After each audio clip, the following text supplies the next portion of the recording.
Listo, vamos. ¿Qué más hay que hacer aquí? Vía biliar.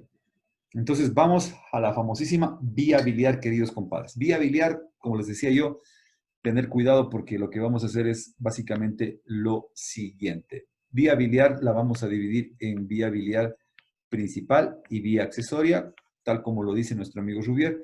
La vía principal va a estar formada por el hepático común y la vía accesoria por la vesícula y el cístico. Ahora vamos a ver cómo se forma cada uno de estos, ¿no es cierto? Entonces, ¿qué voy a tener por aquí? Primero voy a tener, pues, que toda la bilis de nuestro amigo el hígado va a salir en dos conductos, que serían los hepáticos derecho, hepático izquierdo. A never forever, ¿no es cierto? Estos dos hepáticos se van a unir y van a formar un conducto conocido como el señor hepático común. El hepático común. Sí, del hepático común le está llegando la vía accesoria. La vía accesoria le llega aquí lo que sería nuestro amigo cístico. Y parte de esa vía accesoria nosotros reconocemos acá a la vesícula como un gran reservorio. ¿Qué te va a decir de la vesícula? Que tiene una forma piriforme, ¿no es cierto? Entonces, dediquémosle un tiempito a la vesícula. Nos va a decir de la vesícula a never forever lo siguiente. Va a tener un fondo, un cuerpo y un cuello. ¿Sí? Ya le hice un cuerpito así que medio caribeño aquí. Sí, entonces tenemos un cuerpo, un fondo y el cuello acá.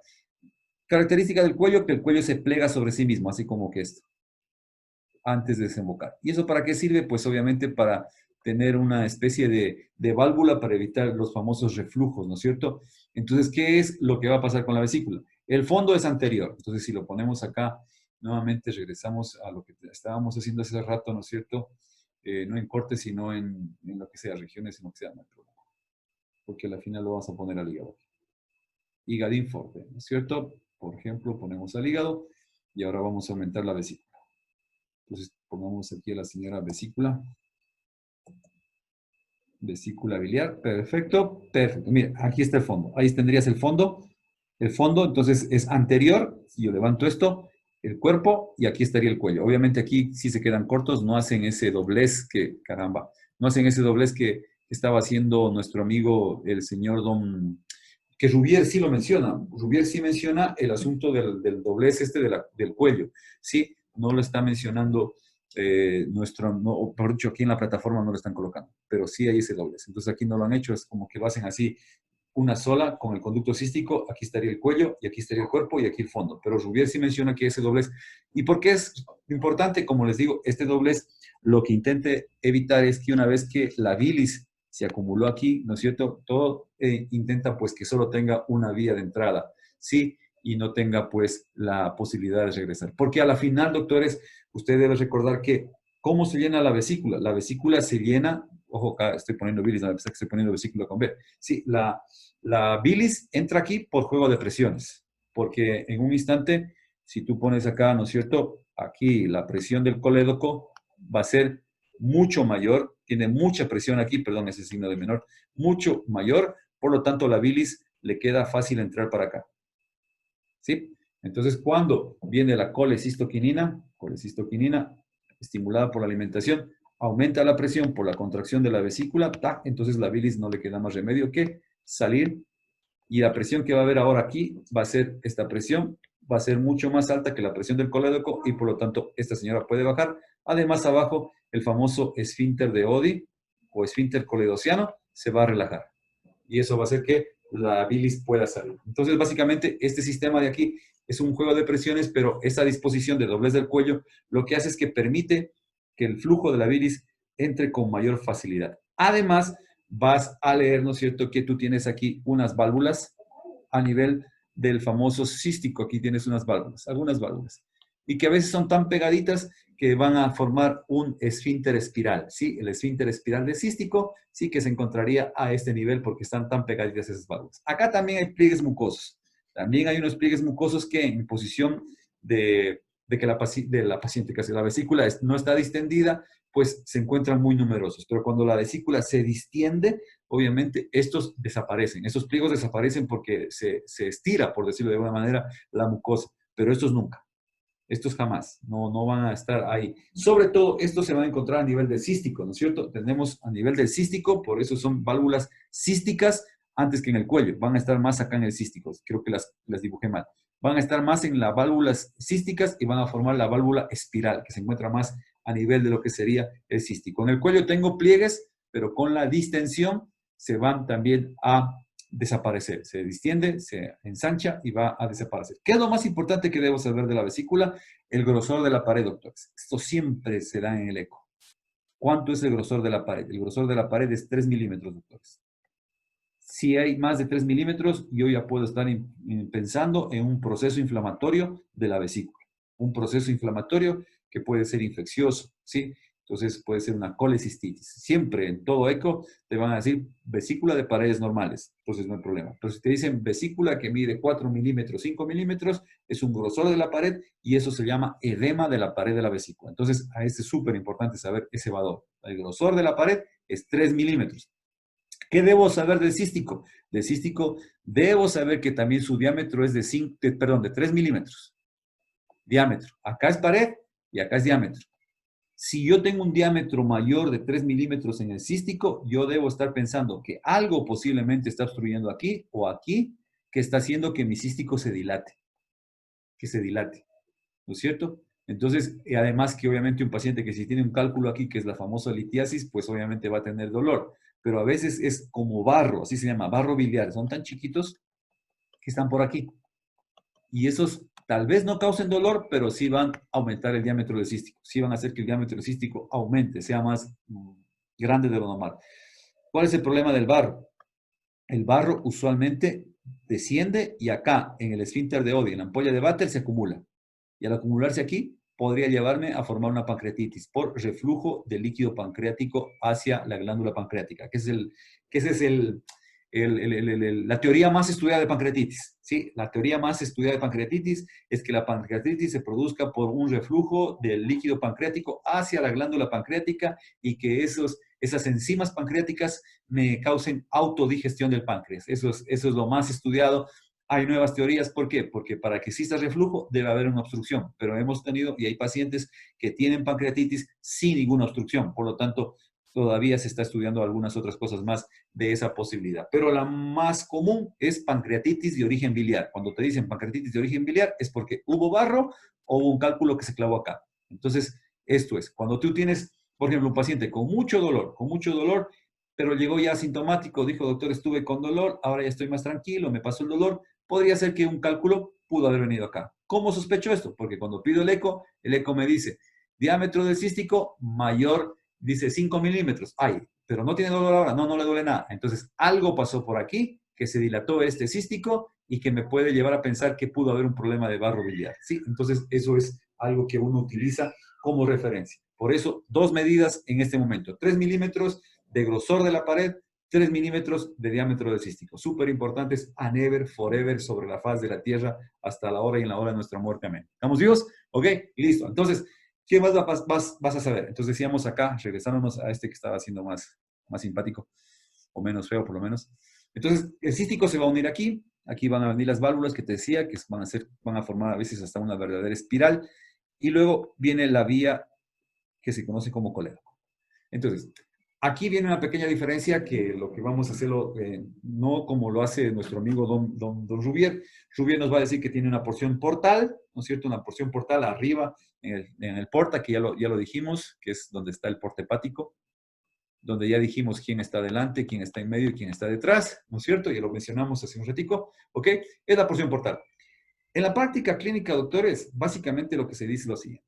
Sí, aparte ya cuando se utiliza esto. Entonces, aquí, pues obviamente nuestro amigo, ya sabemos que nuestro amigo, el señor Don Colédoco, va a llegar pues a meterse donde nuestro amigo el duodeno a formar esa ampolla de váter, que también vamos a explicar un poquitín de eso. Pero aquí obviamente estaría la porción descendente, ¿no es cierto? Porción descendente del duodeno. Sí, aquí estaría pues obviamente la primera porción, la porción ascendente. Entonces, hagámoslo así. Da la vuelta acá y viene por aquí así. ¿Ok? ¿Listo? Entonces, ahí tendríamos esa parte. ¿Quién está aquí? Ya sabemos quién está aquí. ¿Quién vive aquí? Acá, pues obviamente aquí está la cabeza del páncreas.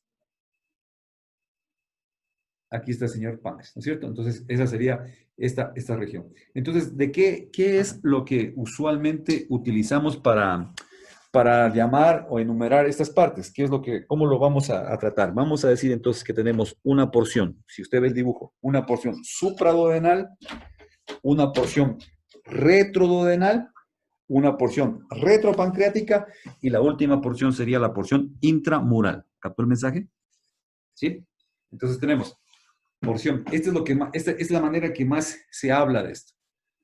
Supraduodenal. Esta porcioncita retroduodenal. Más acá abajo, retropancreática. Y por último, una porción intramural. Serían las porciones que nosotros podríamos encontrar en este lado.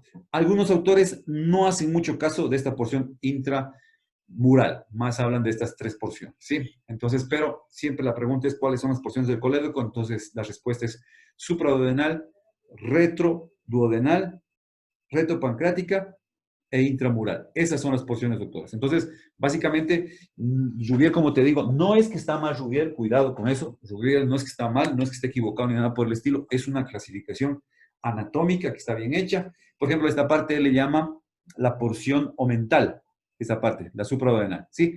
Acá ya es similar, no hay mayor historia. Pero esta es la parte, estas dos partes. Él le llama porción portal a la parte superior y porción supraduodenal. Sí, entonces, ¿qué estamos hablando nosotros? Porciones del colédoco. Las porciones del colédoco son supraduodenal, retroduodenal, retropancreática e intramural. Listo. Entonces, ¿cuál es la historia? La historia entonces viene acá, que tienes que acordarte que esta porción supraduodenal, ¿qué es lo más importante recordar la porción supraduodenal? Que esto está envuelto en ¿quién? En el borde libre. ¿No es cierto? Viene aquí, hagámoslo de esta manera, como un ejemplo nada más, el borde libre. ¿El borde libre de quién? Del aumento menor está agarrando esto, lo está abrazando. Entonces, esta porción supraduodenal se encuentra ¿en dónde? Se encuentra entonces en el borde libre del aumento menor. ¿Sí? ¿Con quién está ahí? Ya sabemos, está con la tríada portal. ¿No es cierto? Entonces, la pregunta del examen es, ¿cuántos elementos se forman la tríada portal? La respuesta es 3, ¿no es cierto? Ni modo que sea dúo de 3 ni trío de 4, ¿no es cierto? Entonces, 3, ¿no es cierto? Papaya esa pregunta. Bueno, como ya la hice ahora, ya no la puedo poner en el examen, ya ni modo. Entonces, ¿qué pasa acá? ¿Quiénes son los señores que están ahí? Pues ya sabemos, ¿no es cierto? Estaría en esta disposición. Eso también es otro que siempre te preguntan. La porta está por detrás. La porta está por detrás. Luego, ¿quién está hacia el lado anterior y a la izquierda? Aquí va a estar la hepática. La hepática a ese lado. Y anterior y a la derecha, el señor colédoco. Esa es la disposición de esta tríada portal, ¿sí? Entonces, si desea, podemos verlo aquí un ratico. Vamos a poner entonces, aquí lo ponemos. Tenemos que poner la porta, que decíamos que está por detrás. Porta hepática y ramas asociadas. Sí, aquí se van a quedar cortos. Aquí sí en el programa se quedaron cortos. Pongamos la hepática, porque ya lo había visto, como les digo hace rato. Hepática, la hepática propia. Esa es la que, ahí están. ¿Sí? Ahí estaría. Entonces, si yo lo pongo en posición anatómica, esto sería así, ¿no? ¿Sí? Entonces vamos a hacerlo más pequeñito. Perfecto, perdón, me estaba en drogas. Ahí. Entonces ahí tendríamos nosotros, y ahí apareció, vean.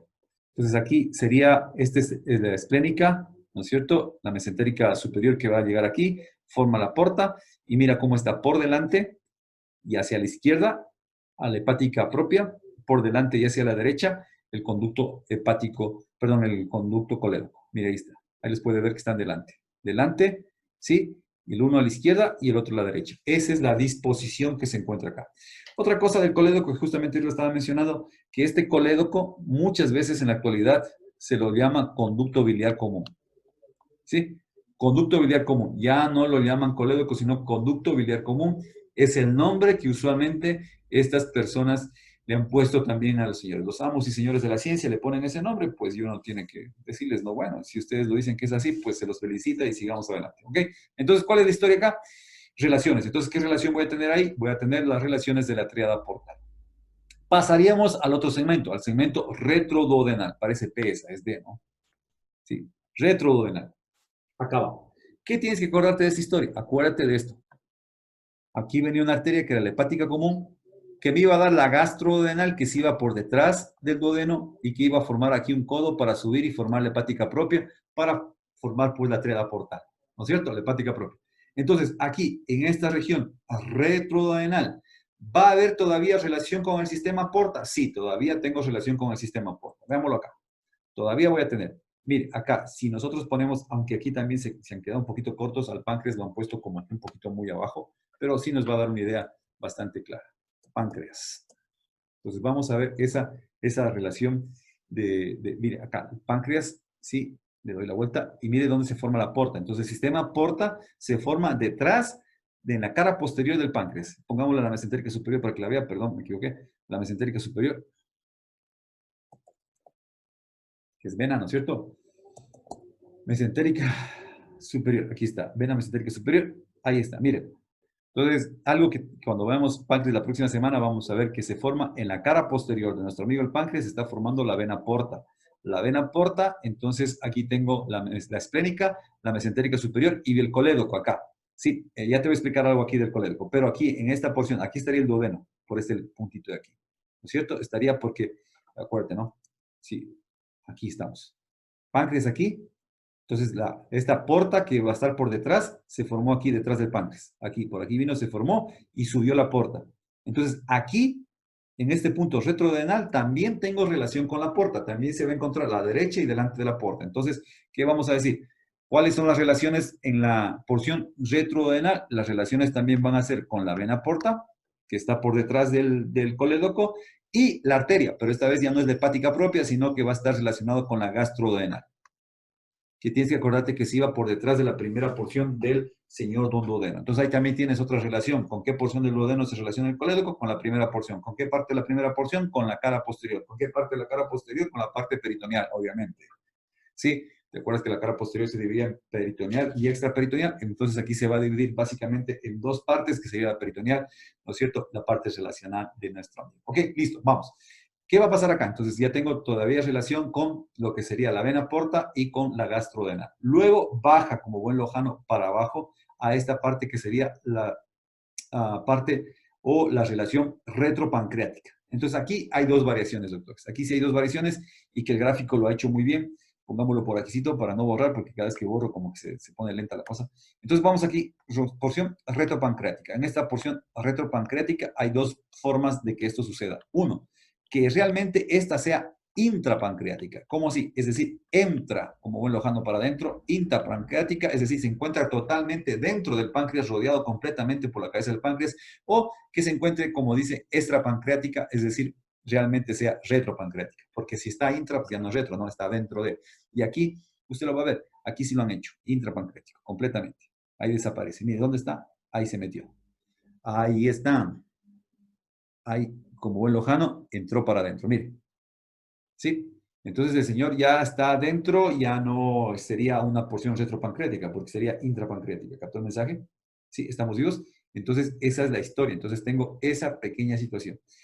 Pero, compadres, si esto es extrapancreático, es decir, no tengo esta situación de que entra en el páncreas, pues ya te puedes estar imaginando con quién se va a relacionar. Estaría bajando por aquí y se va a relacionar con esta señora. ¿Captó el mensaje? Se va a estar relacionando con la porta, porque esta unión es un poquito más abajo. Aquí la han hecho casi en el borde superior, un poquito más abajo. ¿Sí? Entonces, se va a relacionar nuevamente con la porta, pero aquí ya no se va a relacionar, en cambio, con la arteria gastrodenal, por obvias razones, porque la gastrodenal se fue por aquí y murió. Aquí, ¿qué es lo que va a relacionarse? Entonces, en este segmento, las relaciones todavía van a ser con la porta, pero ¿con qué parte de la porta? Con cerca, podríamos decir, en la parte superior, en esta parte retropancreática, en la parte superior de la parte retropancreática, se relaciona con el inicio o los orígenes de la vena porta. Ahí está la historia. Abajo se va a relacionar con las arterias pancreático-duodenales, antero superior, con el inicio de esta arteria. Y obviamente, por estar por detrás, básicamente se va a relacionar más con la arteria pancreático-duodenal póstero superior. ¿Sí? Entonces, si quiere, pongámoslo acá para que la vean. Entonces ahí tenemos a esta situación, pongámoslo en posición anatómica un ratico, quitemos esto de acá, ¿sí? Y ya nos quitó toda la historia. No, así no juego, me olvidé de eso, disculpen, no se pongan bravos, son enojados ustedes. Uno los trata bien, uno lo que uno casi es quererlos y apreciarlos, pero ustedes son bravos. Vamos, ¿qué íbamos a poner? Drogas, no, porta. Me pongo hasta nervioso de lo que se ponen bravos, ya no sé ni cómo escribir. Porta, tendríamos la porta, ¿no es cierto? Decíamos porta. ¿A más tenemos que poner? Tenemos que poner al señor, ¿cómo se llama este señor? Eh, el páncreas, sí, páncreas, claro, páncreas, ¿por qué no páncreas? Sí, tiene que estar el páncreas, ¿no es cierto? Pongámosle aquí páncreas, ¿no es cierto?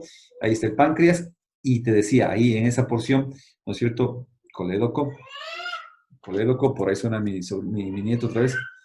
Colédoco, sí, colédoco, ahí está el colédoco, doctores. Entonces, mire, aquí, vamos a ponerlo ahí. Esperemos que nos salga. Se fue la vesícula. Pum. Acuérdense, doctores, que uno tuvo que pasar de pizarrón de tiza a esto, entonces es complicado para uno, pobre, ¿no? Ya a mis 60 años aprender estas cosas serias. Vamos a ver, ¿qué más? Tenemos, ¿qué más? Colédoco y tendríamos las arterias que te decía. Entonces pongamos la gastrodenal para que se vaya dando cuenta. Gastrodenal. Decíamos que la gastrodenal es en la porción retropancreática. ¿Sí? Gastroduodenal. Gastrodenal, en la porción retropancreática. Y ahí está, mire. Retroduodenal, de arriba. Porque aquí tienes que acordarte, por aquí está pasando la primera porción. Entonces, esta relación del colédoco todavía se mantiene con la porta, todavía se mantiene con una arteria, nada más que aquí va a ser la arteria gastrodenal la que se está relacionando. Ya puedes ver que se pasa por delante del colédoco.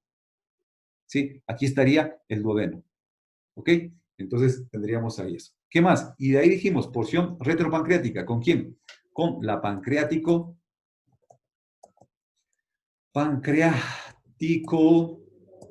resucita. Ah, no, le falta la N. Entonces, pancreático.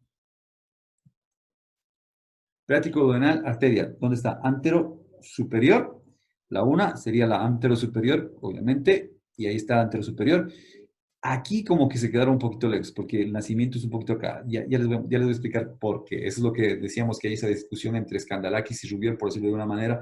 Skandalakis dice que esta señora, la gastrodenal, me da esta pequeña rama que sería la pancreático-denal superior, y de ahí me va a dar esta antero-superior y una postero-superior. Pero para Rubier y para este programa dice que esta directamente nace hacia acá, dándome la pancreático-denal antero-superior. Pero no hay problema, no hay historia.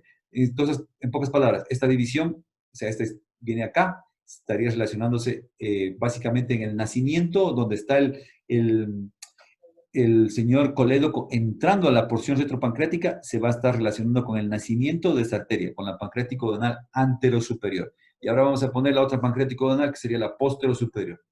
Pancreático donal, por aquí debe estar postero superior, no postero,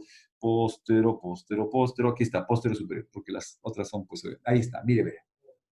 ¿Sí? Entonces, ¿qué estamos diciendo? Imagínate que aquí, pues, obviamente estaría, ¿no es cierto?, nuestro amigo, el señor ¿cómo sería el señor Ya, aquí, el páncreas, el colédoco, por fuera, no por dentro, por fuera. Aquí está intrapancreático. Entonces se va a relacionar básicamente con esto, con el nacimiento de la señora Porta, ¿no es cierto? Y te va a decir también, obviamente, cuando veas un poquito de páncreas, que tendría que relacionarse con la mesentérica superior por ahí. ¿Sí? Ok, listo. Entonces ahí tendríamos esas porciones intrapancreáticas. Y para ir terminando esta historia, doctores, entonces ya lo pusimos acá, ¿no es cierto? Vamos a ver. Sí, ya lo pusimos. Ahí están las relaciones. Nos faltaría la última porción. El diámetro. ¿Qué más tengo que saber del colédoco? El diámetro, doctor, es súper importante. El diámetro del colédoco, básicamente, o del conducto biliar común, es 6 milímetros. Si tiene más de eso, es dilatación, ¿sí? Pero si el paciente lo operaron, aunque sea de la vesícula, es decir, sacaron la vesícula, nunca tocaron esto, pero sacaron la vesícula, igual se acepta que puede llegar a ser de 8 a 10 milímetros. Y también en personas de mi edad, ¿sí? Ya a partir de los 60 años, esto ya está aumentado de tamaño, ¿sí? Entonces, eso pasa. Entonces, el aumento de tamaño se considera normal en dos tipos de personas. Pacientes que han sido operados, aunque no hayan operado la vía biliar, porque se opera la vía biliar, es decir, solo operaron la vesícula, no operaron acá, igual se tolera que haya aumentado de tamaño. Y la segunda, pues obviamente el paciente de mayor de 65 años o pacientes de la tercera edad, podemos decir. Pacientes que ya se llaman pacientes de tercera edad mayores de 65 años, que suena feo decirlo, pero así es, pacientes ancianos. Ya. Sí, entonces, sí, sobre todo para ustedes no suena feo, pero para uno que ya está en esa edad ya no suena tan alhaja, ¿no? Entonces, pero bueno, así se fue. Y haríamos la última porción, que sería la porción intramural, doctores. Esa sería ya la porción intramural. Entonces, aquí esa porción intramural, ¿qué es lo más importante? Ya lo mencionamos en algún momento, doctores, ¿no es cierto? Tendríamos aquí la desembocadura del señor Don colédoco, ¿no es cierto? Aquí estaría la pared, y esto ya mencionamos, mucosa, submucosa y todo eso del duodeno, ¿no es cierto? Ah, perdón, acá abajo no es así. Entonces acá abajo tendríamos la llegada de otro señor ahí, ¿no es cierto? Que usualmente es el conducto pancreático. Entonces, esto produce una elevación en la mucosa por la presencia de estos señores que se va a conocer con el nombre de ampolla de Vater, ¿no es cierto? Perfecto, entonces esa es la historia. Esta es la historia de nuestro amor. Entonces, ¿qué va a pasar acá, compadres? Va a suceder, doctor, es la misma intraparieto-duodenal. Exactamente, esa, justamente, compadre. Bien, María del Cielo, esa misma es. Es la porción intramural. Intraparieto-duodenal. Qué largo que se nombra, ¿no? Intraparieto-duodenal, sí. Entonces, básicamente, aquí es lo que historia. Aquí la historia de esta porción intramural, ¿no es cierto? En el duodeno, sí. Esta porción, aquí por ejemplo estamos hablando de desembocadura, que la desembocadura es igual, ¿sí? Porque la ampolla de váter, sí, sería pues, obviamente, pongámosle así este colorcillo de acá, viene por aquí así, ¿no es cierto? Esta mucosa y permite obviamente la desembocadura de los dos. Aquí tendríamos una desembocadura común, no hay problema, no hay historia. Pero para la práctica clínica sí hay historia, doctores. ¿Por qué para la práctica clínica sí hay historia? Porque obviamente si viene un tumor, casi digo, si viene un señor, ¿cómo se llaman esas cosas? Cálculo por aquí, bajando o bajando para abajo, puede atrancarse aquí. Y obviamente, como te decía, esto me va a llevar que la bilis se vaya para acá. ¿Ok? Listo, entonces esa es la historia en este punto. O la bilis, ¿qué digo? El jugo pancreático. Si el jugo pancreático se vaya para acá y me tenga este asunto pancreático, obviamente la bilis también va a tener un reflujo y el paciente se va a manifestar con ictericia. Y otra enfermedad que cuando se complica esto se llama colangitis. Y esta colangitis todavía tiene un porcentaje de mortalidad bastante elevado, compadres, hasta el día de hoy. Dígase lo que se diga. ¿Ok? Listo. Entonces, esa es una alternativa. Otra alternativa es que estos dos señores sean completamente independientes. Y aquí, pero, ¿cómo? Porque aquí puede haber un tabique que los separa. Entonces, los dos están llegando, uno por aquí y otro por acá. Pero igual, cuando se produce un cálculo, pues ya te puedes imaginar a este nivel, esto va a comprimir el tabique y me va a dar exactamente lo mismo. La otra situación, por decirlo de alguna manera, la otra parte que podría eventualmente estar sucediendo y pasa, ¿no? Es que este señor, el señor pancreático, completamente esté aparte. ¿Sí? Esa sería otra posibilidad. Menos común, obviamente, pero posibilidad al fin. ¿Sí? Es decir, se puede dar este tipo de posibilidades, valga la redundancia. Estas posibilidades posibles en las posibilidades que se puede proponer. No, bueno, estamos en drogas ya. Listo, vamos, compañeros. ¿Qué más? Ya, entonces tenemos, esta es la porción intramural. ¿Qué es lo más importante aquí, doctores? Aquí se encuentra un esfínter. Bueno, no es un esfínter. Actualmente sabemos que esto se llama complejo esfinteriano. Son algunos. O sea, y que estás no solamente en la parte intramural, sino que aquí y acá. Son algunos. Se habla de que son de 7 a 14 esfínteres, doctores. Por eso se llama complejo esfinteriano coledociano. Complejo esfinteriano coledociano. Es decir, hay un esfínter, parte de este complejo, cubre los dos.